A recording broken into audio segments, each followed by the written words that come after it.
our speaker went to junior high with a friend of mine, and she said that he used to talk about how he wanted to be governor. And she would say, "Oh, Billy Clinton." Well, you see what happens when you hold on to your dreams? As president, he led our nation to a period of strong economic prosperity.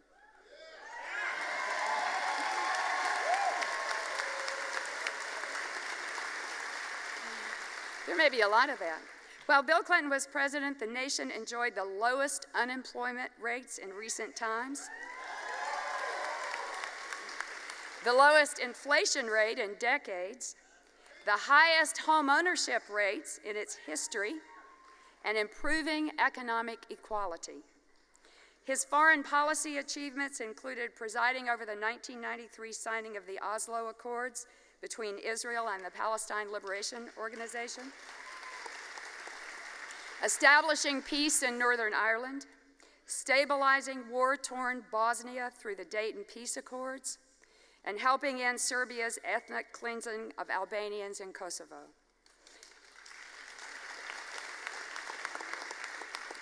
He left office with a 66% approval rating. I think if we took the numbers in this crowd, he'd do better, don't you? Now, a lesser man might have basked in the glow of his glory days, but in the 12 years since he left office, he's established and been an active leader in the Clinton Foundation. The foundation combats climate change, provides treatment of HIV, AIDS, and malaria, addresses childhood obesity, creates sustainable development in Africa, and promotes economic opportunity through encouraging entrepreneurship in challenged communities. Perhaps the most powerful organizations he's built are the Clinton Global Initiative and the Clinton Global Initiative University, which convene to inspire thousands of people to join him in fighting for a better world for your generation. His work on behalf of the poorest and most desperate in Haiti is well known. In the aftermath of the Asian tsunami, he was on the scene right away and back 2 years later, advocating for more and faster rebuilding. For 8 years, he held the most powerful position in the world. But you know that I believe that leadership is not about the position you hold. Bill Clinton is a leader because he has continued to make a difference. His accomplishments in the White House made him a successful president. His work since has made him a great human being. I'm proud to introduce a person that I've called my friend for almost 40 years, the 42nd President of the United States, Bill Clinton.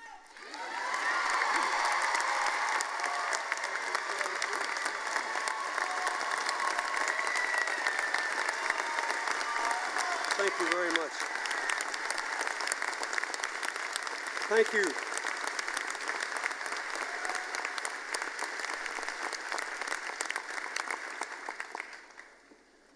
Thank you very much. First, thank you for the wonderful welcome. It's great to be back in South Carolina and in this city where I gave my very first speech. The first speech I ever gave in Columbia was at the request of the then Governor Dick Riley on September the 23rd, 1979. I'm getting old. And I still have a little silver box commemorating it, which I have in my apartment above the library in Arkansas. I thank President Whitson. It has a nice ring to it. I'm glad, unlike me, she wasn't limited to 8 years, too. I'm glad you had her for a dozen years, and I'm proud of what she's done here. I congratulate the students and their families who are here, and I thank all their families, their friends, the faculty, the staff, everybody that helped all of you to get to this day.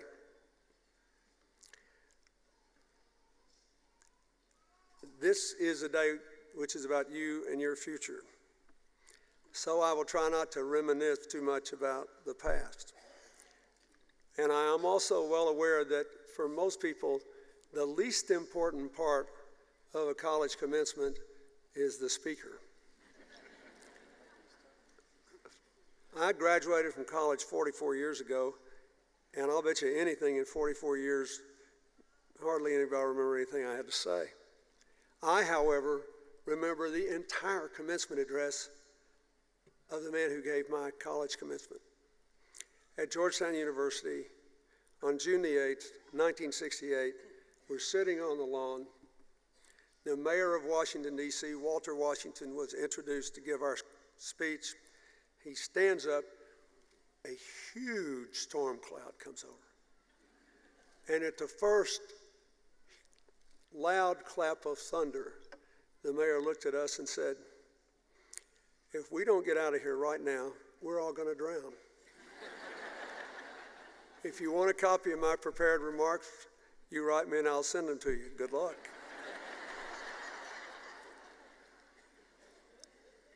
I'd give anything if you could remember my talk that well.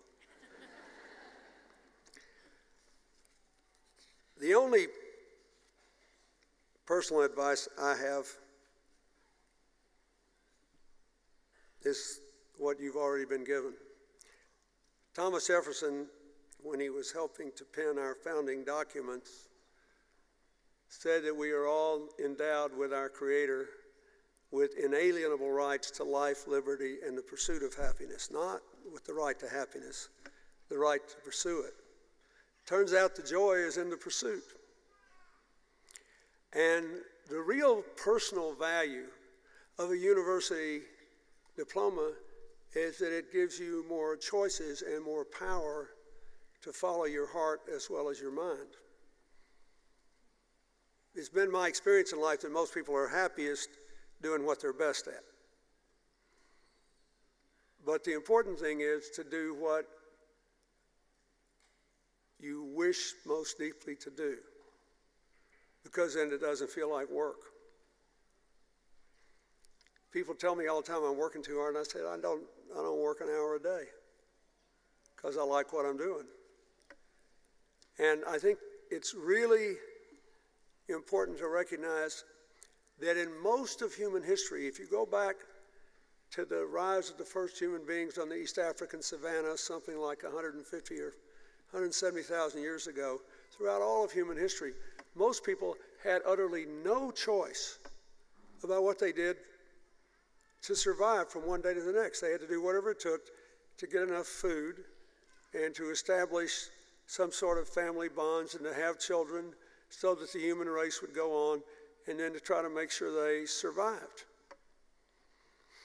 And the great thing about all this material progress, even in spite of the terrible economic times our country's going through, is that people have more choices than ever before. And that's a big responsibility for you, as well as an enormous opportunity. Pretty soon, I'll be going to my 45th college reunion and then my 50th high school reunion, at which point I suppose we will all be officially declared old. And I've made every high school reunion every 5 years since I finished high school. When I go home to Arkansas, I still have dinner with my best friend from grade school, with the girl I took to the senior party and her husband, who are great friends of mine, with a woman I lived across the street from in grade school who was in my first cabinet. We play games, talk about our kids, their grandkids, and the ones I hope to have. It's important. But at all these reunions, I just sort of look and marvel at the lives that my classmates had. And I can tell you this: the ones that are happiest are not the ones who lived a failure-free life. The ones that are happiest are ones who just kept getting off the mat and pursuing their dreams and going on and making the right decisions in their mind and in their heart about what they would do with what life gave them. The ones that are saddest are not those who failed, they're those who didn't try. You got the power to try with this degree. And you have the responsibility to use it. The other thing I want to say a little bit about briefly is this. You have to decide what you want the world to look like when your children are in your seats. Because none of us exist alone. One of the shrewdest politicians I ever met, who used to be chairman of the Democratic Party, is the now still alive and kicking at 93, legendary Texan Bob Strauss. And Bob Strauss once said that every person who ever runs for office in America tries to convince you that he or she was born in a log cabin they built themselves. And then he'd always smile and said, "It ain't so." You got a lot of people to thank today, don't you? You have family members that stuck by you, and friends, and maybe somebody helped you finance your education. You got these teachers and administration and the staff. You live in a world that is growing ever more interdependent. It's the most globally interdependent age in history, not because of trade, but because of information technology. And look at all the people that President Whitson cited who came to this class from all over the world.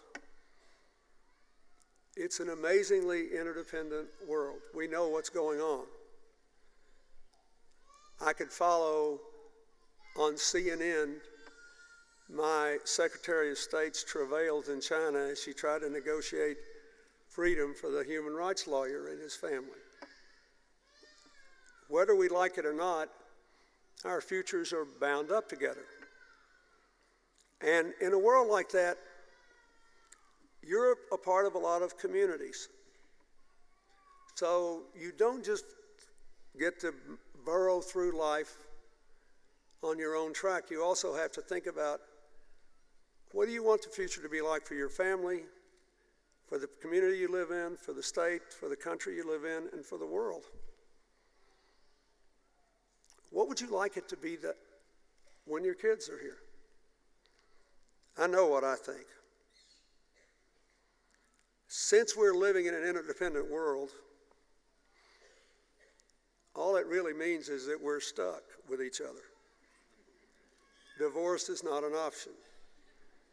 No matter how many walls you build, they'll still look like nets, partly because of the net.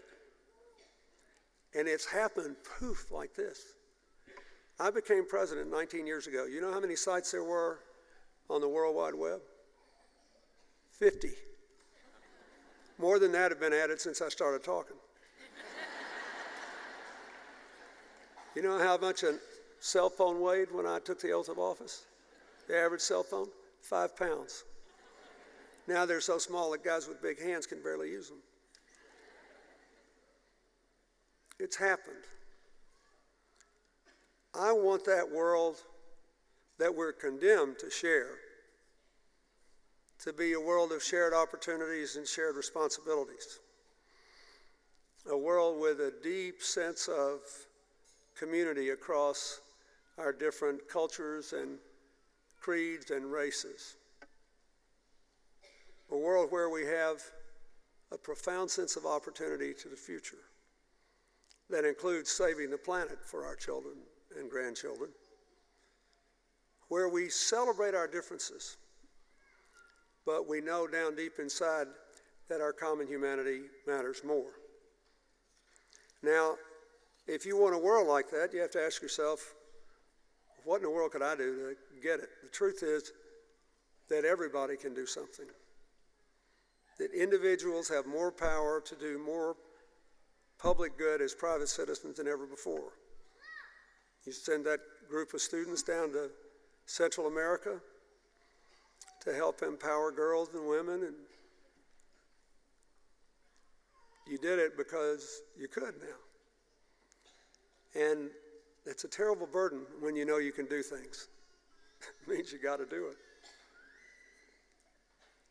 But you don't have to go, you can go around the corner and do it. You don't have to be rich to do it. When the tsunami hit Southeast Asia back in December of 2004, most Americans didn't know where the Maldives were on the map. A lot of them didn't know where Sri Lanka was. They had a pretty good idea where Indonesia, Thailand, and the southeastern part of India that was hit was. But we gave $1 billion. And the median contribution was $56 because of internet giving. When the earthquake hit Haiti on that terrible day a little over 2 years ago, they were our neighbors. We knew about that, and we knew it was the poorest country in the hemisphere. Americans gave $1 billion. And the median contribution, the one in the middle, was $25. Why? Because in addition to internet giving, you could actually get on your cell phone and punch in Haiti and a specific number that would send the money to the Red Cross, or a specific money that would send it to the Clinton Bush Haiti Fund, or a number of other places. We have more power in numbers to cooperate and move the world. It's not just here. Look at what those young people in Tahrir Square did in Cairo. They ended a long form of government in numbers, partly because, to the previous government's credit, they still kept churning out 400,000 college graduates a year, but they couldn't produce anything like that many jobs for college graduates. Now, I don't want to paint too rosy a picture. You can do a lot of things over the internet to bring bad things down. You can't do anything to build something good up unless you're willing to put in years and years of work, which is why a lot of the people that brought the revolution seem to be shut out of the government now. But it's really important to remember that even people with university degrees, as a whole, had nowhere near the civic power potential when Caroline and Turner and I graduated from college that you do. So you need to take some time to think about what you want the world to look like, starting in your own community when your kids are where you're sitting. And I think it's worth thinking about it, because the world is a pretty wonderful place, now bedeviled by three huge problems. The economic crisis is a reflection of two of them. One is the inequality in access to education, health care, jobs, and good incomes. The whole world is screaming for a good job that can be depended upon and that will reward whatever labor it is at an appropriate level. And the opportunities are not evenly distributed within this country and across national borders. Half the world's people live on about $2 a day still. In Haiti, before the earthquake, 70% of the people were. 100 million kids never go to school. 100 million more go to school in name only. They don't have trained teachers or learning materials. 1 billion people go to bed hungry tonight. 1 billion people have no access to clean water. 2.5 billion people have no access to sanitation. And within America, you know that opportunities are differently distributed, and one of the reasons that it's so important to get as much education as you can now is that in this economy, it doesn't guarantee you immediately the opportunity you want or the income you want, but it sure does increase your odds. All you got to do is look at the unemployment numbers to know that. So every society has to have some inequality, because there's always a gap between what the government can provide and the private sector can produce, and because it's good to reward people who work a little harder or have an idea that creates more jobs for other people, or like my friend the late Steve Jobs, somehow figure out new gizmos that we all of a sudden have to have. Our iPhones and iPads and iPods. But if you have too much, it limits everybody's capacity to grow and flourish and development. We got a lot of instability in the world today. Look how fast this financial crisis spread across the world. Why did it happen? Yeah, there were some greedy people. Yeah, there were some crooked people. But what happened is we forgot what our mothers taught most of us, which is if something sounds too good to be true, it probably is. And everybody that lends money in the world needs to keep enough in reserve to cover the cost of bad loans. And if you have too much leverage, that's a fancy way of saying if you get too far away from 10 or 15 to 1, you're going to get in trouble when something bad happens. It happened in America, it happened in the United Kingdom, it happened in Ireland. Overnight, the birthplace of my ancestors, Ireland goes from the fastest growing economy in Europe to having the highest unemployment rate. So you got to build a world with enough instability that people want to take chances and start new businesses and expand them and take risks. If you don't have any instability at all, society can't be creative. You got to have some room for scientists to fail so they can succeed. Every endeavor is like that. But if you got too much, we all get scared and we just shut down. That's what happened to us for a while. And the world's unsustainable because of the way we produce and consume energy and other resources. I wish you could see what I see. All the news in China is about further proof that you can't have a coercive system and build a modern society. That's really what that proves. They worry so much about instability because they've had so much growth that they overreact to the lonely individual screaming for changes in the society. Coercion doesn't work. And then we all talk about trade and everything, but what most Americans don't know is that China has been dominated throughout its history by two great river systems, the Yellow and the Yangtze. The Yellow River's dry in main parts of the year because of overutilization of the water. And their solution was to build two great canals from the Yangtze to the Yellow that Chinese engineers, not American environmentalists, Chinese engineers fear may cause both of them to dry up. Why should you care about that?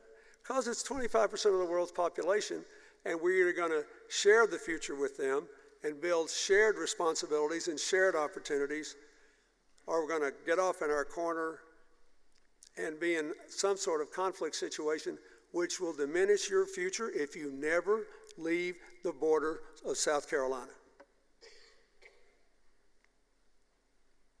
So we have to find a way to deal with these challenges. Poor places, they need to build systems. You think of all the stuff we're taking for granted today. Just look around. You'd be shocked if the lights failed, if the microphone went out.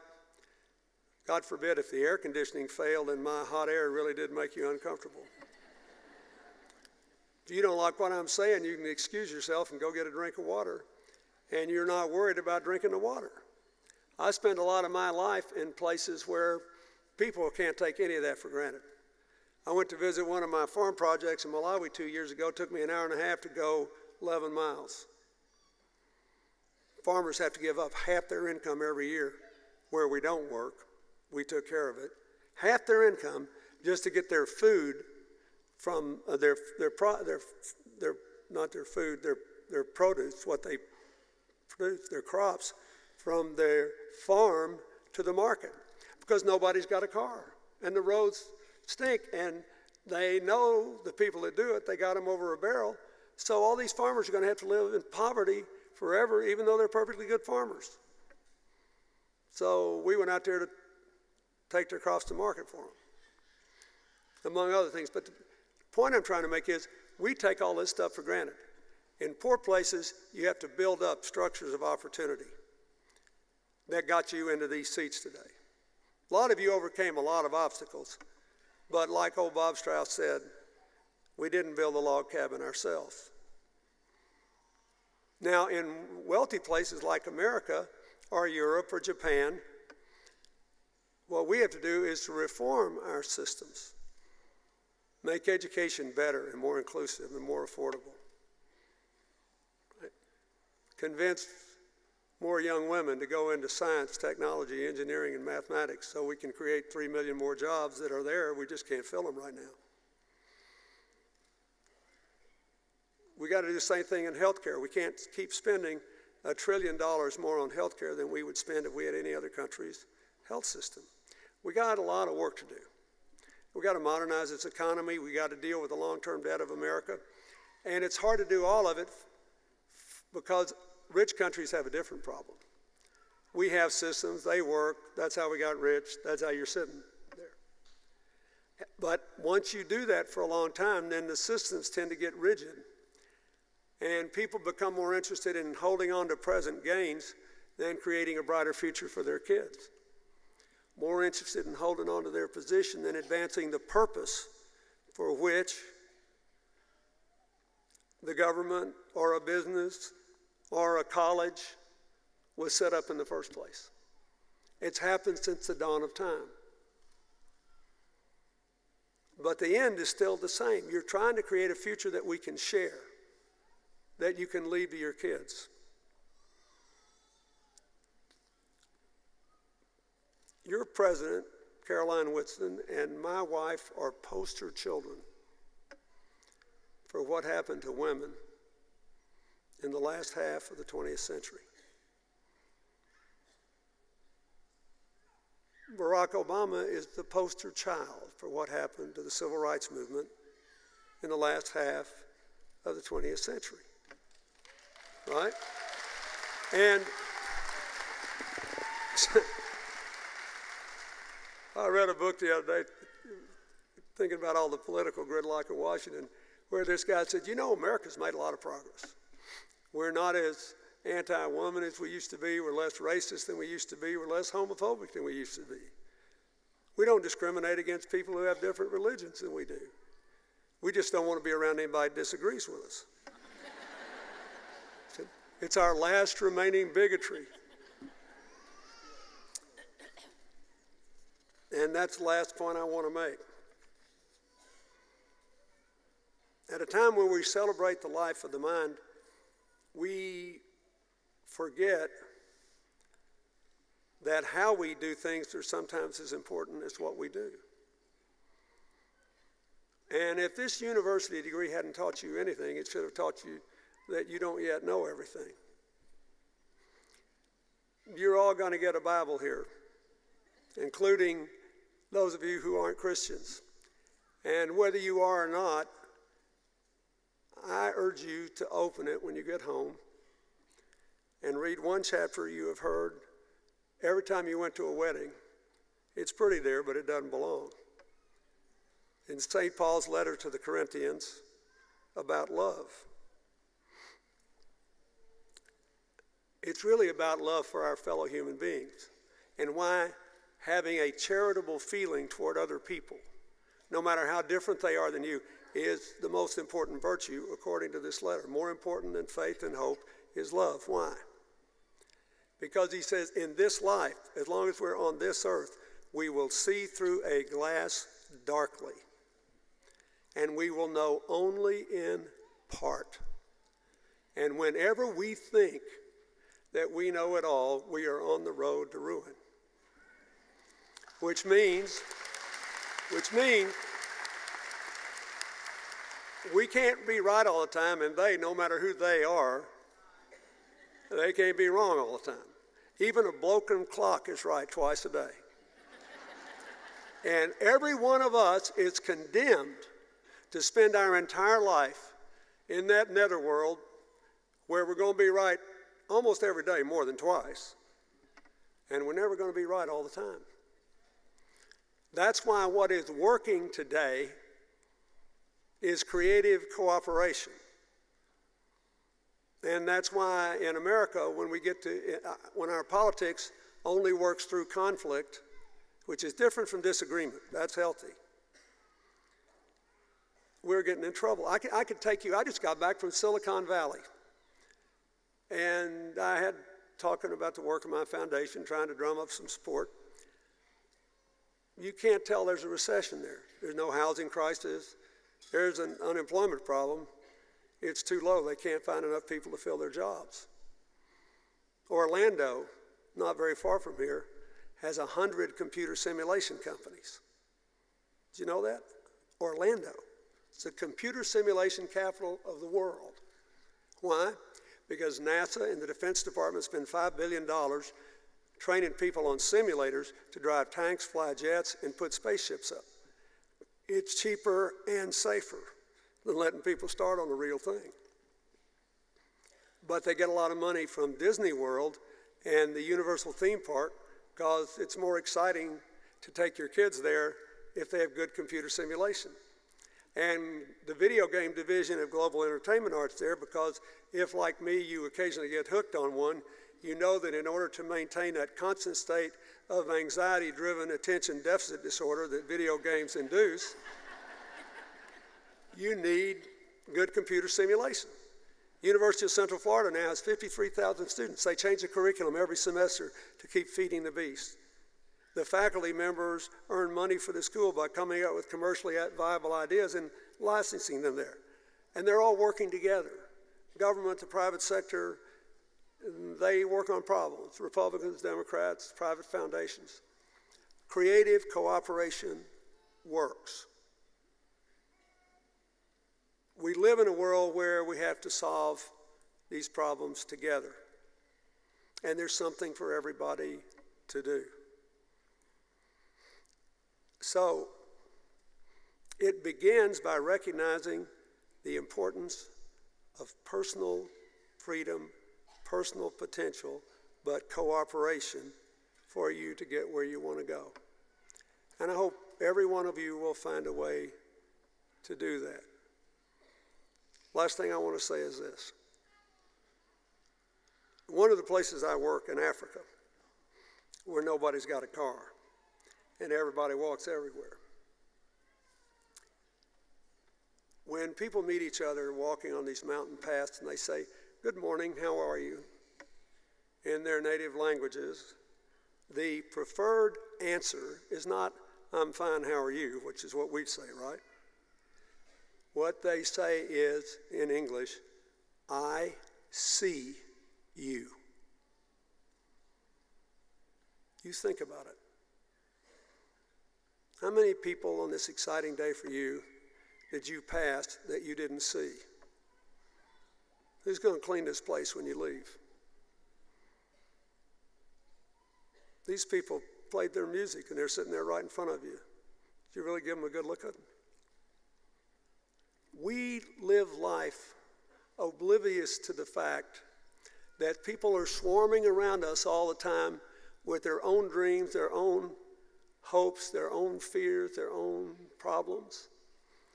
And we need them so that when our kids are sitting here, or our grandkids are sitting here, the world will have more shared prosperity, more shared opportunities, less conflict, and brighter tomorrows. And every one of you has the power to do something about it. Thank you.